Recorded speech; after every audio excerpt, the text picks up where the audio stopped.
بسم اللہ الرحمن الرحیم۔ نماز میں قرآن شریف پڑھنے کے مسائل کا بیان چل رہا تھا۔ مسئلہ: جو بندہ امام کے پیچھے نماز پڑھے جسے مدرک کہا جاتا ہے، اس پر قرات نہیں۔ امام کی قرات تمام مقتدیوں کی طرف سے کافی ہے، اس لیے مقتدی کو امام کے پیچھے قرات نہیں کرنی چاہیے۔ البتہ جس آدمی سے پہلی دونوں رکعتیں یا ایک رکعت چھوٹ جائے اور امام کے بعد وہ ان کی قضا کرے تو آخر میں ان رکعتوں میں قرات کرنا اس پر فرض ہے۔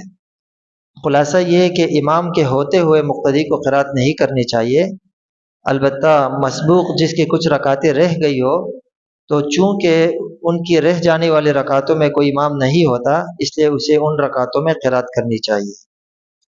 مسئلہ: امام پر فجر کی دونوں رکعتوں میں اور مغرب اور عشاء کی پہلی دو رکعتوں میں چاہے وہ قضا کر رہا ہو یا ادا کر رہا ہو، اسی طرح جمعہ، عیدین اور تراویح کی نماز اور رمضان کے وتر میں بلند آواز سے قرات کرنا واجب ہے۔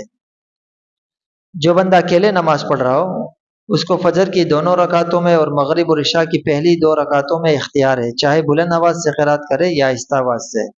بلند آواز کی حد فقہا نے یہ لکھی ہے کہ اتنی آواز سے کرے کہ کوئی دوسرا شخص سن سکے، اور آہستہ آواز کی حد یہ ہے کہ خود سن سکے، یعنی الفاظ درست ادا ہو، دوسرا نہ سن سکے۔ امام اور اکیلے نماز پڑھنے والے پر ظہر اور عصر کی تمام رکعتوں میں اور مغرب اور عشاء کی آخری رکعتوں میں آہستہ آواز سے قرات کرنا واجب ہے۔ اسی طرح جو نفل نمازیں انسان دن کو پڑھے تو ان میں آہستہ آواز سے قرات کرنی چاہیے، اور جو نفل رات کو پڑھے جسے تہجد کی نمازیں تو ان میں اختیار ہے، چاہے تو آہستہ آواز سے قرات کرے یا بلند آواز سے کرے۔ اکیلے نماز پڑھنے والا آدمی اگر فجر، مغرب اور عشاء کی قضا دن میں کر رہا ہے تو ان میں بھی اس کو آہستہ آواز سے قرات کرنا واجب ہے۔ ہاں، اگر اس کی قضا رات کو کر رہا ہے تو پھر رات میں اس کو اختیار ہے کہ بلند آواز سے قرات کرے یا آہستہ آواز سے۔